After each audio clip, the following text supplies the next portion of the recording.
So Heather is going to tell you about the general overarching plot of book 1. I was rereading the books. Time did not allow me to reread all of those. The first book is named Unenchanted, and the U and the E are both capitalized like McDonald's. Camel case. Mina Grime is unlucky, unpopular, and uncoordinated until she saves her crush's life on a field trip, changing her high school status from loser to hero overnight. But with her newfound fame brings misfortune in the form of an old family curse come to light. For Mina is descended from the Brothers Grimm and has inherited all of their unfinished fairy tale business, which includes trying to outwit a powerful story from making her its next fairy tale victim. The "it's" is wrong.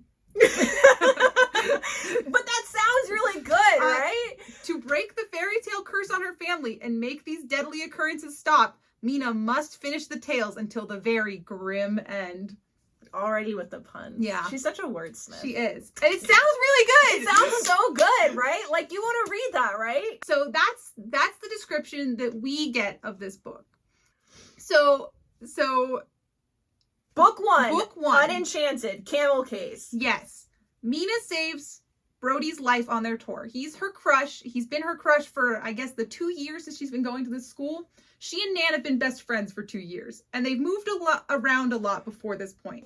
She saves them at the Babushka Bakery Factory. They're on the tour being led by this very pretty tour guide that makes all the other girls super jealous and like gonna march into war. And all the boys are like swooning over her. Yes, they're all like, oh, she's so pretty. She's wearing, I like to imagine that she looked like, especially because she's described wearing like a white lab coat and like red heels. So I like to imagine that she looks like Gwen Stacy from Andrew Garfield's Spider-Man. So they're walking on the catwalk and slowly the other boys kind of lose interest, but Brody is like entranced by her. And she's basically just like whispering to him and giving like just him the tour. It's unclear how old exactly Claire is. She's not... The statute, it's not good. No, it's not She's definitely not a minor. And they're 15, 16. And their teacher is gone. He's I don't know what... Mr. West? Bad. Yeah. So when they're on this catwalk, Mina is feeling like pushed, like she can't control her body, trying to move closer because she senses something is wrong.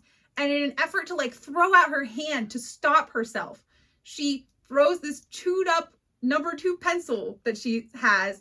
She ends up throwing it forward and it lands under the foot of one of the 2 boys in front of her, Frank and Steven, who are messing around. I think it goes under Frank's foot and he slips and Steven tries to catch him, which causes him to stumble into Claire, who stumbles into Brody, who falls back against the railing. And he seems to kind of wake up from his trance, but is super confused. And then the catwalk lurches. It's like 30 feet in the air, and it lurches. And he starts to fall, and then it lurches again. And so Mina rushes forward, grabs him by his black JanSport backpack strap, and manages to hold him there. But he's starting to slip. It's unclear how exactly the straps are, like, which strap is around his arm. Yeah. I was very confused trying to understand the logistics of this. There are a lot of times where, like, I had to stop and, like, physically try to act out what was going on because it was confusing. And then Mina is, like, gonna fall over the edge. Nan catches her. She threw her iPhone over the catwalk. She didn't really need to do that, but she did it. She was like, ah! And grabs Mina, and then the other people help, and they grab everyone, and they manage to pull Brody back up, and he's safe. The next day at school, reporters are there, and they're not allowed to talk to Brody because the Carmichaels are very powerful people. I like to imagine that they're a mafia family of some kind. For some reason, have an assembly and let all of these reporters into the school, which like doesn't make sense. To interview Mina, and Mina is like, I don't know. Mina stands up for them talking about Brody like he's not a person, but that's basically all that's important that happens there. Mina goes home. And the people they live above, their apartment is above a Chinese restaurant. Put a pin in these characters. We'll talk about them later. Mrs. Wong, also her husband, Mr. Wong, but he's not really relevant much at all. He's actually like, he's kind of just around. Yeah. They get referenced once or twice. Mrs. Wong, though, very important. Mei Wong? Yeah, I want to make sure I say the name correctly. She speaks in very broken English to Mina about being so excited that she's a celebrity and that a celebrity lives above her. And then Mina's like, please tell me you didn't tell my mom, even though there's a collage of her face on the restaurant window and like free copies of the newspaper so that Mrs. Wong can hand these out to people. And she's like, no, of course I told your mom. So Mina goes upstairs and her... I would like to clarify one thing about Mrs. Wong. I would normally not describe the way that a non-native speaker speaks English as broken English, but it'll make sense later. As this is broken English. I don't want to... You don't want to give it away, but just keep in mind. If you read the dialogue, how it is written... It's bad. It's written out like... painfully. Yes. There's very specific attention called to this fact, which is unfortunate for a lot of reasons that we'll get into later. Yes. So Mina goes upstairs and her mom is already packing everything to leave and is like, we're leaving today. And Mina is like, no, we're not leaving anymore, because they've moved a bunch of times in the past. Like when she was in first grade, shortly after her dad died. Her dad died when she was 6, and like at his funeral, Sarah realized she was pregnant with Charlie.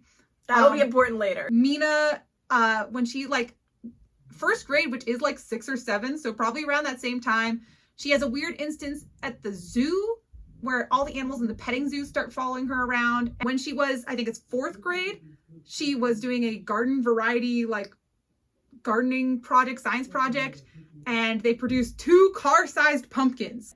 Their family ends up moving again.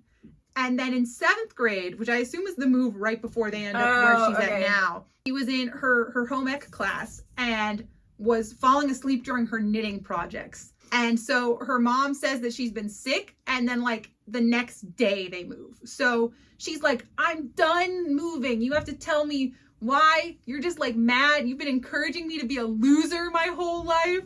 And then her mom is like, you're right. I have been, because apparently she's been encouraging her to be a loser by not participating in extracurriculars and stuff. She wants her to be hated at school, I guess. So her mom is finally like, okay, it's time. I guess I have to tell you that we're cursed. Our family line is cursed. And she explains the Grimm curse to Mina and explains that that's what killed her Uncle Jack and that's what killed her dad.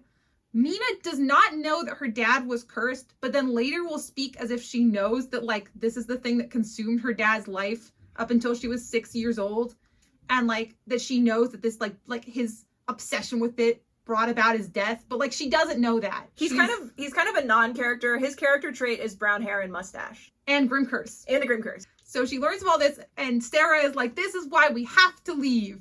But Mina is like, no. We can't stop running. We can't run anymore. We can't run anymore. We have to. You've been trying to protect me my whole life, and you can't do it anymore because now I'm 15, gonna be 16 in like a week. It's my responsibility now. So Mina ends up trying to look for the grimoire that she learns about, because she learns that her Uncle Jack didn't have the grimoire and is like, I'm gonna die if I don't have the grimoire. And then the curse will pass to Charlie. Later on, we'll find out that it actually theoretically couldn't have passed to Charlie, but she thinks it can right now. And for all intents and purposes, it can right now. I don't know that Chanda knew that it couldn't pass to Charlie at that point. So, but it's important that she thinks it can. Yes. So she's determined to protect him from the curse. She goes looking for the grimoire. She also is looking with Brody a few times, because Brody has a tendency to lock Mina in his car until she will listen to whatever he's saying / agree to whatever he's saying. So he takes her on a few dates this way. It's kind of like kidnapping. It is. Brody's relationship status is ambiguous throughout this entire series. Yes. So he dated Savannah, and then whenever he was under Claire's like persuasion trance, he broke up with her. But then, he doesn't remember. He doesn't remember, so they're back together. But then he breaks up with her like a few hours later. Real. So he's single and ready to mingle. He's really interested in Mina.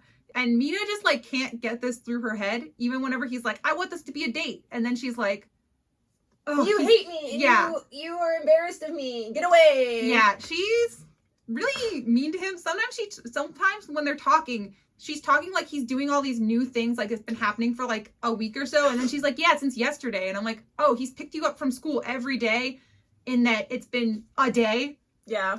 It's confusing. Which, you know, it's not wrong. That's true. So she gets attacked in the alleyway outside the library when they're going to look for the grimoire. But Brody doesn't know they're looking for the grimoire. She gets attacked by this guy, and Brody comes out to help. He has this like wolf tattoo on his chest. This guy. And he has very greasy hair. Yes. Brody smacks him with a 2x4. Yeah, and then he runs away, and Brody's like, we gotta talk to the police. And Mina's like, no. And Brody's like, why?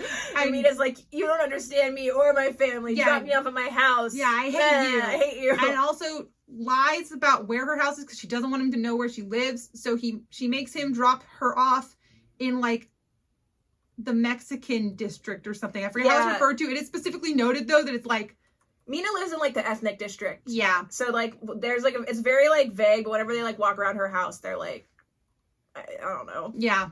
Important detail, all of Mina's clothes turn red.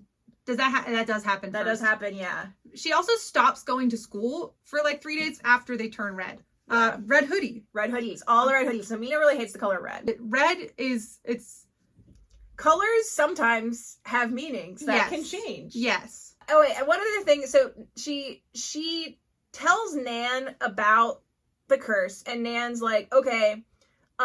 And one thing about Nan that we forgot to mention earlier is the way that Chanda chooses to introduce Nan is that Mina is running late for the bus, and she's running for the bus, and Nan is like hanging out the bus window talking to her and taking pictures of her and actively live tweeting it.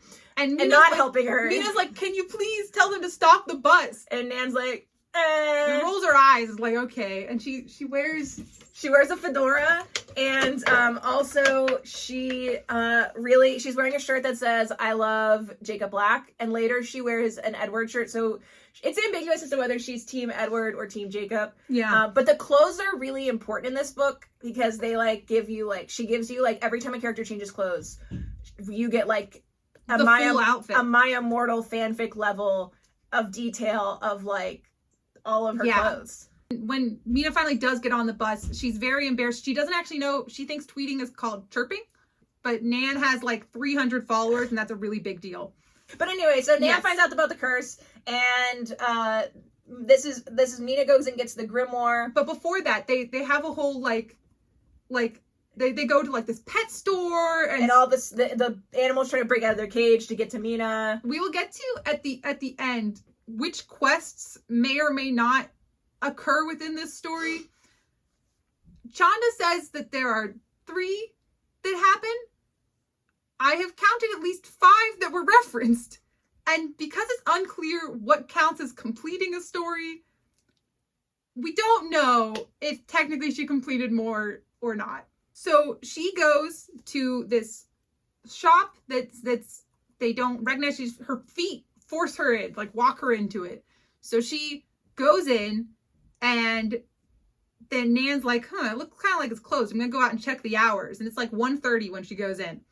And then she starts walking through. She gets spooked by this big bull, like stuffed realistic looking bull, and a stuffed realistic looking stag. They're kind of facing each other. She realizes that she can like push them like a sliding puzzle, but the sliding puzzle is just pushing them closer together till it looks like they're fighting. She's really good at puzzles. And the stag ends up on this stone circle, dais. Yeah. And so she's like, this room is dark, and I feel like everything is telling me don't go down here, but I'm gonna go down here. So she ends up going onto the dais, and it lowers her down into this super dark room, and there's a scroll on this platform. It's the grimoire. So she goes through the whole thing of changing it to be something that'll like fit. An Etch-a-Sketch. Yeah.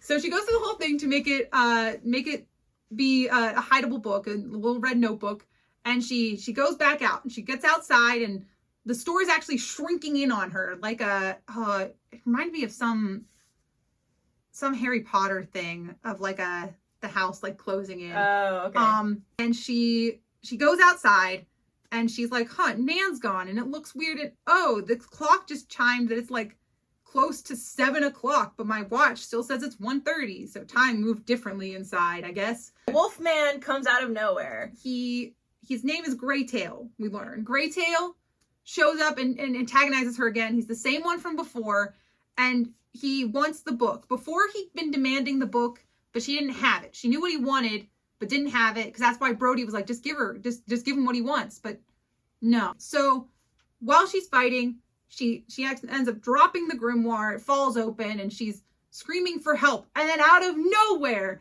someone shoves Graytail off a boy her. who looks approximately 17 years old. Yes, then she learns the boy who looks approximately 17 years old, and he's very handsome. Until he opens his mouth, and then she hates him. Yeah. He ends up helping her. He's like, use the book, because he's being like pushed against the wall by this wolf man. They're going back and forth. I think he's wearing a leather. I think the boy is wearing a leather. He's jacket. wearing all black at least. He's like, yeah. This is kind of like his motif. Yeah. He's fighting, and she tries to use the book. It doesn't work, but it does scare Graytail off. He runs away. Which is weird. I don't know why it doesn't work on him. Jared is the boy's name. We don't actually learn it here. I think we don't learn it till like... Yeah, I don't have his name written down here yet in my notes. I mean, I obviously knew what it was, but I didn't write it down.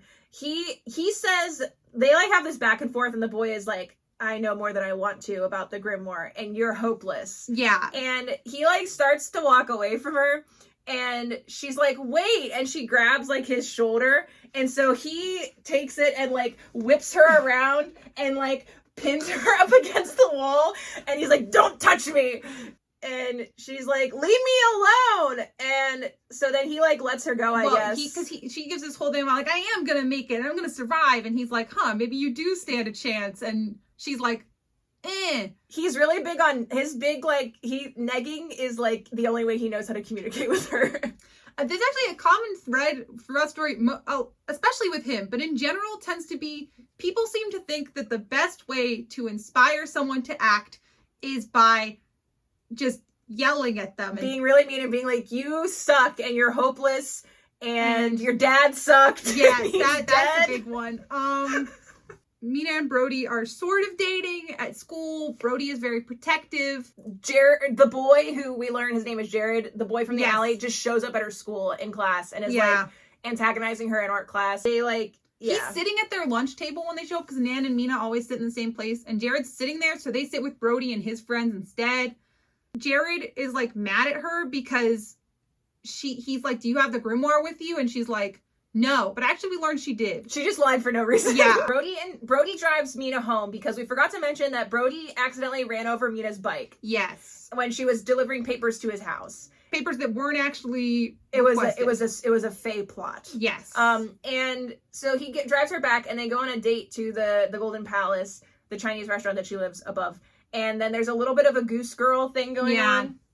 And then Brody says, I don't want to be your friend. I want to be more, and kisses her on the forehead. But the I don't want to be your friend. And she's like, I knew it. Yeah. And just like totally just doesn't. Shuts down. Which I would say was unrealistic. However, with my boyfriend, he asked me out by writing in my yearbook. And when I first read it, my response, because we knew we liked each other for a while, but we were waiting. And so I said, really? And his thought was that I no longer liked him. So it is fairly realistic for the age range. So I'll give her that one. Mina just like us. Yeah, we're just like her, but she's not like other girls. Oh yeah, this is something really important that Brody says out loud that he's not like other rich people, and also tells Mina that she's not like other girls because that's why he likes her. He liked her because she likes to eat. Yeah, she doesn't eat rabbit food. She doesn't eat rabbit food. And then they go back into their house and it's trashed. And her mom and brother are out. They end up coming back later. They straighten up the house, so like really that's not a major plot point. But then Brody makes her, they stay for dinner, and then Brody makes her tell her mom about the house being trashed. Yeah. And is like being really like, I think it'd be really good for Mina if she had a cell phone, and like kind of saying like really logical things, but Sarah's like, how dare you critique my parenting? Yeah. You don't know us or our family curse. Yeah, because then she's like, Mina's cursed, and you're gonna forget about it in like a week or so, and like you don't really love her. Yes. And then apparently this rant was supposed to, she was hoping Brody was Mina's true love, so that this rant would like inspire him to be like, no, we gotta stay together. but he just leaves. And that's foreshadowing that he's not her true love. That's true. Yeah, spoiler alert. Spoiler alert. Not Team Brody. Not Team Brody. Although, they're both not very good. I don't know what you're talking about. Okay, I'm sorry, you're right. Jana and I have had physical altercations in this room about how this book ends. Yes.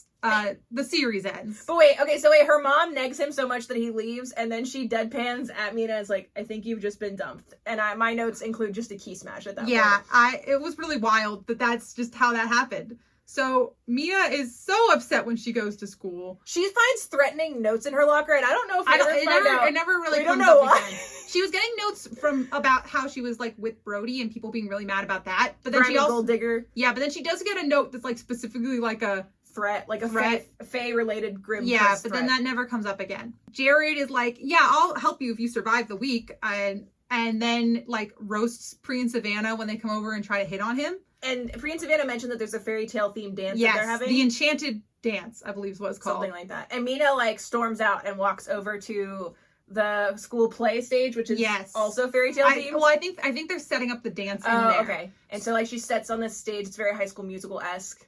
And Brody comes in and he like turns on the stage lights and comes to the bench and like apologizes to her and kisses her for the first time. Well, he kisses her on the forehead before, but then he's like, I'm gonna tear down your walls brick by brick by brick, brick. That's my favorite part. And so now it's like, oh, they're together. However, that is then slightly disregarded a little bit later when he like gives her a new bike and is like, I'm so sorry for walking out on you. P.S. Please forgive me. P.S. I want to go to the dance with you or something. Like this whole weird thing where it's like, but you guys already talked about this. It's not an issue anymore. But that would be too boring because now Jared's back. Yes, Jared, she's going to be leaving school and he's like, I'm going to help you, but you have to come with me. And get on my motorcycle. And she's like, but Brody like is waiting for me and I don't really want to go with you. And he's like, well, my offer expires right now. So she leaves with him and doesn't get to tell Brody because she doesn't have a cell phone. So she can't communicate with anyone. So Jared takes her out to like this lake and he's like, I'm going to train you to fight.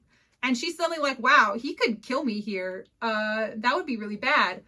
And this is where we get some more lore drops. So like Jared's, I a whole side thing I would have think about. So Jared's abilities are really specific, and the only way I can think to explain them is like in D&D terms, like that he took a certain set of cantrips and spells, and like he didn't take all the ones that would make sense to take, but he did take certain ones, and one of them that he took is like stone shape, or like he can shape trees and stones and stuff, and that like comes up a couple times. He can't start fire. No, he has to use a lighter to start a fire. But we do get some like specific lore drop here. Like here's what we know of the Grimms according to Jared so far, and he should know. Yes. And he shouldn't be able to lie. Well, they train to fight. Yes. They train to fight, and they're in the water so it won't hurt when she falls.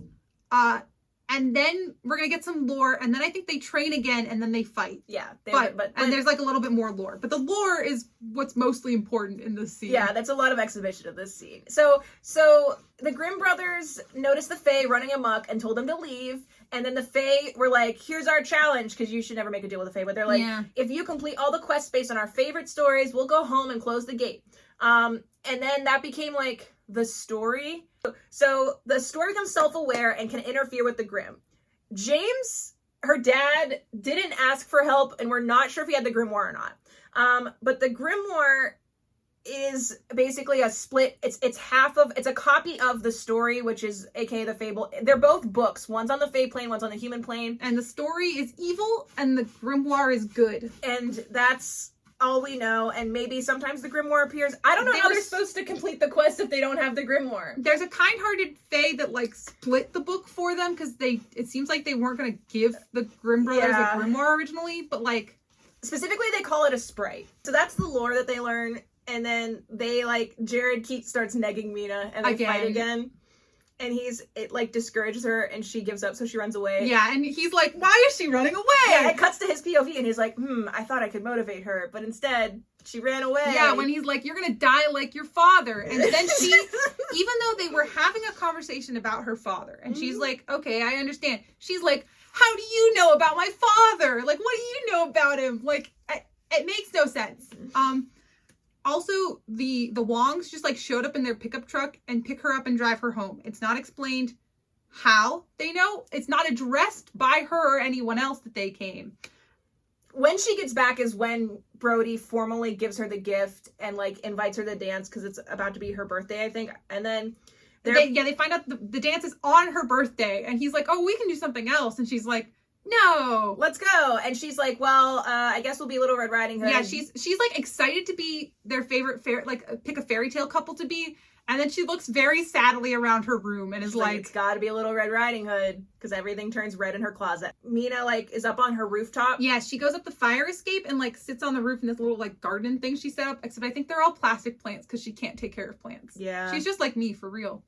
Jared appears again and he notices that earlier he accidentally bruised her wrists whenever he was like holding her wrist. She's like, "Let me go," and he grabs her because she's like, and then she like tries to hit against him and gives up, and he's bruised her wrist. Yeah. And he like rubs circles on them. He's or something. Like, oh no, and she's like, wrist. "Don't do that. Like, don't touch me."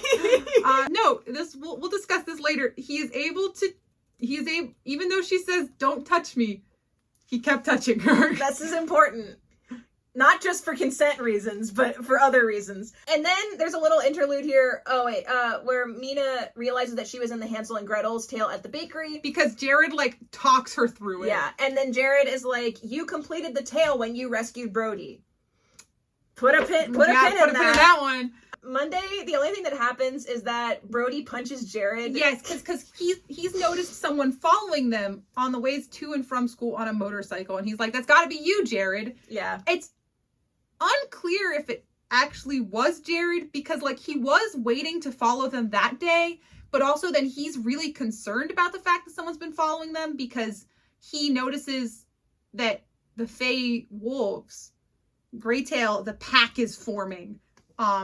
So unclear who exactly has been stalking them, but he does punch Jared because Jared tries to be, because when Jared's like, "It wasn't me," he's like, "Well, you have been watching her at school," and he's like, "Yeah, because I wanted to ask her to the dance." And he's like, "Well, I've asked her," and then punches him. Yeah, and then he's like, "You're gonna scratch my bike," and Brody like throws money at him. Yeah, and then Jared is like gains some respect for Brody after this. All right, and then he like magically like fixes his bike because he has like stone metal wood shape, and he fixes his bike.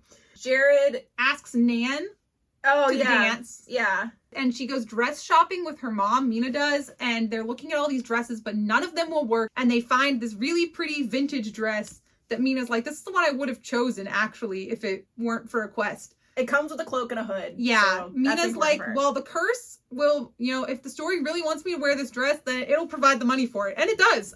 Let go and let God. Yeah. 16th birthday. There's a very confusing way it's written, in that we know Mina and Charlie are like waiting for Brody to come pick her up, but then it's unclear that it like she like was helped get ready, but then suddenly she's being described as like in sweats and stuff and not ready, and Brody shows up, but actually it's for her birthday that was earlier that day. So she was downstairs like in her PJs, morning breath, no brushed hair, with Nan and Charlie and the Wongs to celebrate her birthday. Brody gives her a cell phone for her birthday, and she's on his family's plan, and because her mom's like, "I don't know that we can pay for this," and he's like, No, I've already taken care of it." And then she's not comfortable with that, and he's like, "Well, maybe someday you can like take over the plan." Yeah, because she's like, "What if we break up or something?" And he's like, "Well, you can still be on it. Like, I won't take this away, but we can work out something." And Brody and Nan argue about who's going to be speed dial, which is a very old-fashioned thing to say. Brody shows up in a limo with Nan and Jared already in there to pick Mina up. They kiss on the staircase. So they get in the limo and go to dance. Kind of dancing there. Brody's getting really jealous of all the other guys. Because a bunch of guys start following Mina. Well, before that, it's just like their classmates and stuff are looking. And he's like something like, "Every Larry, Stephen, and Frank is like paying attention to you, and I don't like it." And she's like, "Well, they're probably just like, staring at you." And he's like, No, they're not. Then Mina's hanging out with Nan for a little bit. I forget what Brody goes to do. I think he might go over to intimidate some of the boys to be like, "Stop looking at he's Mina." like, "I'm going to go tell them to stop looking at my girl." So then he goes to talk to Nan, who Jared has disappeared from Nan. They danced a little bit and then left. So Nan's, they're hanging out, and they notice this weird group of guys following them. And they don't look like people from their school, and they're all wearing wolf masks.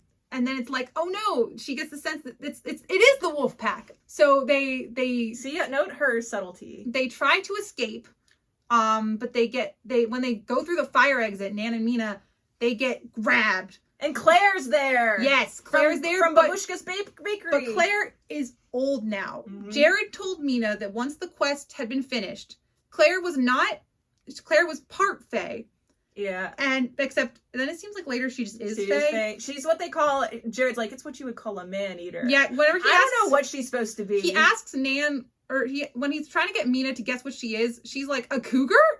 And but which felt slightly more accurate than man-eater. I don't know what Fae creature she's supposed to be. Yeah. But she's now an old lady. She's probably a hag. Yeah. She's now very old and decrepit and dying. Mina thought that she would just like have an average lifespan now, but it's kind of like Mother Gothel, except slightly slower.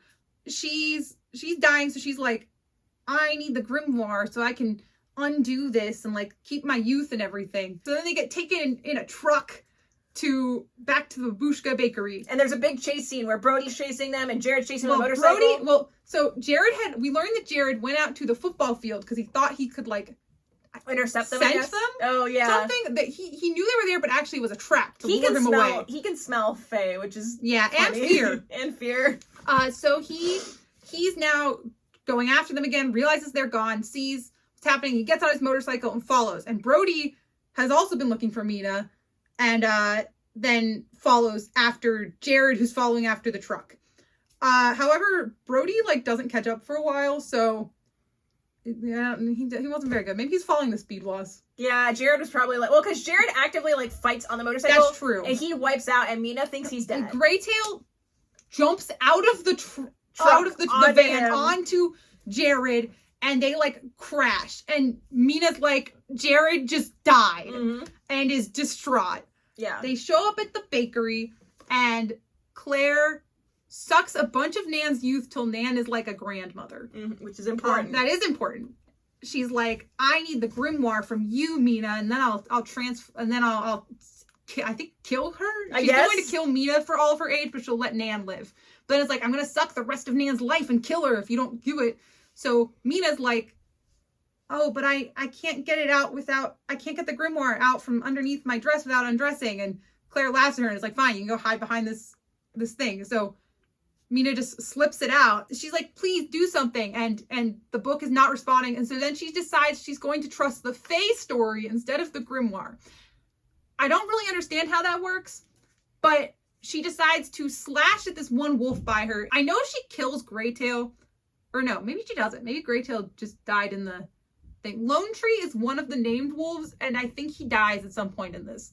But she like attacks him, and the book transforms into like a magical axe of light, and she like slices through him, and then it like gives this whole speech to Claire, because Claire's like, no, like I need my tail, and she's like, no, your quest was finished, but they needed you for something else, because this is the Little Red Riding Hood quest, and I needed a grandma. I'm now at grandma's house, the Babushka Grandma Fact Bakery. And Nan is old enough to be her grandma. Nan is old enough to be her grandma, and it's someone she really cares about to defeat. So she's not in Claire's fairy tale. Claire is in hers. And then she opens up the book, and everyone starts getting sucked in. And I think this is one of the times, it happens like twice, where like everything is getting sucked in. Because then she's like, oh no, Nan's getting sucked in. So she like has to like struggle to shut the book. Well, I think she like tackles Nan. The book is like out open, and she like tries to grab on Nan, and then Brody suddenly shows up and like grabs on as well. Yeah. And it's like, you're gonna be saved, because it was a big deal that Mina was waiting for her hunter, and then realized that she, like some versions of the story, read like saves her grandma herself. Yeah. So it was like, oh, actually, female empowerment. Yeah. There are great quotes in this, like sometimes, I think this is the one that has some fairy tales don't have happily ever afters, some just have afters, and love is grim. I think that comes from this one. It comes up later too. Yeah. So after the book calms down, Nan is young again, everything's good, except for not everything's good, because Nan is like, what are we doing here? And Mina's like, what do you mean? And she learns that everyone's memory has changed. Everyone's memory is erased. By the time they get back to the dance, they learn that, or maybe it's by school, whatever the case, the cell phone that Mina had is gone, and everyone does not remember babushkas. The factory is just empty. It's like it was never there. Don't know what happened to all the normal people that worked there. It's a good question. The idea now, the story is that they were at this empty factory because it was a prank by the water polo team just decided they wanted to make Savannah, who is now still Brody's girlfriend again. They never broke up. Wanted to make her jealous by dumping Brody and 2 random girls just like at a warehouse. And Mina is crying and like Brody's like, "Oh, I'm so sorry that you like this happened. I'll drive you back." Yeah, in the limo, because it is the limo that he came in. Yeah, which that begs a lot of questions. Yes. But okay. When they go back to school, Mina is like really, really depressed, and the book ends because she suddenly feels the grimoire. It's been like lifeless. It hasn't really done anything, and she's been really concerned. But suddenly it like tingles and stuff, and Nan starts talking to her about a new student, and she looks, and Jared has walked into the lunchroom, and that's the end. That's the end of book 1. Hats off for the novella. Hats off for the novella because Nan's not in this one. Yeah. I'm gonna spend like not a lot of time on this because it's not super important to the plot. It's edited pretty well, so the writing's pretty good on it. It was part of a short story collection originally.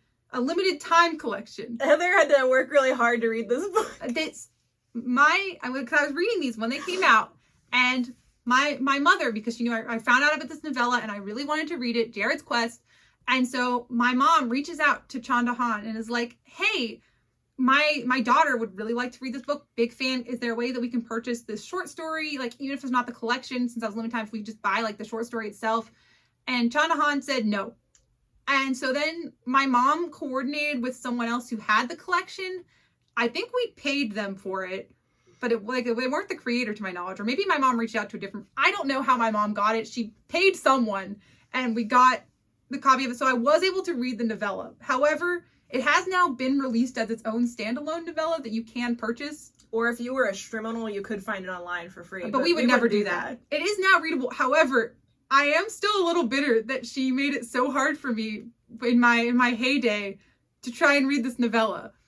Anyways, now you can continue. Jared's Quest. So basically the premise of this is that Jared is spying on Mina, who is trying to complete a quest. She's doing a stakeout, which is more effort than we've ever seen her put into pursuing a quest. She finds out that there's a fae called a Roanoke. I don't know if this is a thing or if a thing that Chanda Hahn just made up. You do some research. Okay, so basically there's this Roanoke frog woman who is trying to find her prince who will turn her back into like a human, pretty looking fae. And she can glamour herself to look pretty. So basically she like finds these boys. She's at a different high school. Which is like the only time we ever see that happen. Yeah. She like will kiss a boy, and if the boy doesn't break the curse, she turns him into a frog and throws him in the pond behind her house. So basically in this book, Jared gets this message that he's supposed to be the main person in this quest. So he goes undercover to the school. He befriends like the journalism kids, and one of the girls is like, "I think Kate Donovan, the Roanoke, is like kidnapping these boys because there's all these missing posters." And he's like, "I'll be the bait for you." And so Ever shows up for the first time, who isn't canonically, like, we don't know who she is yet, but Ever is a pixie who followed Jared here to the human world because Jared is a fae. I don't know if we said that before. No, it's heavily implied, but we don't actually learn what he is for a long time. But he's like, "Come here, come along, Ever, pretend to be my girlfriend," because the Roanoke only goes after men who are taken. And so then they have this big, like, passionate love scene in the hallway, and then Kate Donovan, the Roanoke, is like, "Come with me," and her, like, fae magic kind of works on Jared, and he, like, starts to forget what's going on. So he goes back to her house. He's like, "No, prove your love for me by turning all the boys back, because I won't know that you actually love me unless you get rid of all these other boys." And she's like, "Fine," but she does it for like all but one of the boys. So there's a bunch of very confused boys in the lake or creek or pond that's behind her house. He like starts to fall under her spell, and then Mina appears out of nowhere and uses the grimoire and traps her. And again, Mina and Jared have a little back and forth, and then Jared was like, "That was sloppy," and she's like, "I hate you," and then she runs away. But she's walking in the wrong direction, away from the place. She's not walking back to her house. So then Ever shows up, and she's like, "Did it work? I made sure I sent Mina at the right time." And he's like, "Yeah." And he's like, "But I have one more task for you. This one little frog didn't get turned back into a boy. Here's your new pet." And Ever's like, "I don't want this." And then she's like, "Fine, I guess I'll take him." Tom, right? That's his name is Tom. And Ever, canonically, in this book, has a pet frog named Tom that never comes up again, and they never fix him. Are Roanoke's real? As far as I can tell, no. The only thing that's showing up is Roanoke and Croton. Which, like, I knew that was what she was doing, because she's so clever. There are other frog creatures, and granted, there is like a something about Roanoke monsters that tend to be the name of, like, things that don't actually exist or something. Oh, okay. But, like, things that we don't know exist. But there are, like, actual frog monster things that would make more sense to call this. So I don't know why it's called what it is. But some important lore that comes from this book that is confirmed in this book that later may or may not be contradicted. Jared can sense Fae. We have talked about this before, but he can, like, smell them, I guess. And he can't lie to Mina, but he can omit things. Fae in general are not supposed to be able to lie. Yeah, but it's ambiguous because the truth is also ambiguous. Yeah, and because things change later. If Mina gives Jared a direct order, then he has to follow it. But Except when she says things like, don't touch me, and then he just continues to touch her. Jared says in this book that he doesn't want Mina to complete the quest because he doesn't want to be separated from her, because he likes her. And this is a big, like, motif that starts coming up in, like, book 3 or 4, where he's like, well, this is the first time I've shown myself bodily to a Grimm and helped them. It's book 2 where that happens. Well, nothing. Book 3 is going to be a turning point. Yeah, nothing can happen in book 4. That's right. We'll get to that. Spoilers. But he's like, okay, so he, like, wants, but he's like, maybe I want her to succeed because I like her. Jared can see Mina through mirrors. This is going to get complicated later. Mirrors are kind of important in the second one, and very important by, like, the 4th, 5th one, but also not important. So Jared can manifest himself near Mina at will, but it's unclear whether he just likes whatever she calls for him. But also there's a point where she's calling for him and he's not showing up. So it seems like it's more about her intent than her words. Yeah. But, that's Jared's quest. I forgot to describe the fairy tales they went over. Oh, man. Okay, rewind. The fairy tales from book 1. Book 1 are, as I can tell, the clear ones are Hansel and Gretel and Little Red Riding Hood, the two she specifically calls out. And Hahn has said on, like, interviews and stuff that, like, oh, she specifically didn't name the third one because 3 happened in it. And it's because she wanted, like, people to have to, like, look into it a little bit. But, like, it is on Wikipedia. She likes whenever you use your dough. It's the glass coffin. That's the one where she gets the grimoire. However, it's unclear because since she didn't have to suck people into the grimoire to complete Hansel and Gretel, Jared says she already completed it. And also, she doesn't even have the grimoire at the point that she would have completed it. I feel like there are other ones that maybe should have counted. We mentioned briefly, like, she gets chased by geese a little bit when on a date with Brody. That one feels like it's at least an homage to the Goose Girl. And there's the, what's it called? It's the Traveling Musicians of... She gets chased on the way to school by, like, a dog and a cat. Oh, and a donkey. And a donkey. A rooster. And the donkey specifically noted as wearing a hat. That's very important. Town Musicians of Bremen. And I believe those are the 5 that I clocked in this one. And then obviously Frog Prince would be Jared's quest.